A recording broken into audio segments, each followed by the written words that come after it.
Siz elə cəmiyyəti də az tənqid eləmirsiniz. Haqlı tənqidləriniz rezonans doğurur.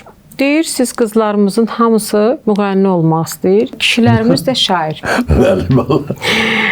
Rəşid müəllim, niyə belə fikirləşirsiniz? Niyə belə? Vallahi deyirəm. Səs olanda səs olmayanlar da hamısı gedir ki, mən deyir oxuyacam. Müğənni olacam. Müğənni olacam. Baxırsan çoxunun da səsi yoxdur vallahi.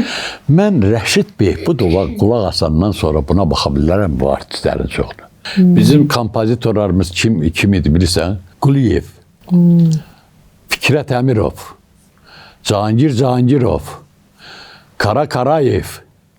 Bizim öz cəmiyyətimizin yetişdirdiyi isə Telli Borçalı və o birisinin adına da başına tac qoyan. Elza Seyidcahan. O da ağzına gələn deyir, mən sən ağzını tikeyim, nə biləm, qulağını tikeyim. Ayıb şeylər bunlar. Nədir bu?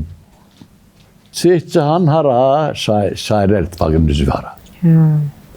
İncimə məndən. Yox, incimə. Kim inciməsin, xahiş edirəm mən. Amma Elza Seyidcahanın bir sözü yadıma düşdü ki, mən tarixdə bir böyük şəxsiyyət kimi qalacam.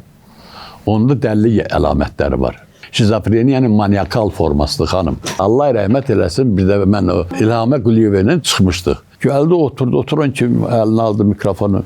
Azərbaycanda musiqi yox idi. Mən gəldim, musiqini yaratdım. Mən getdim, xaricdə hər Azərbaycanı tanıtdım. Heç kəs tanımırdı Azərbaycanı. Danışdı. Mən gözələm, məndən yoxdur dünyada. Heç kəs məni kimi olamaz.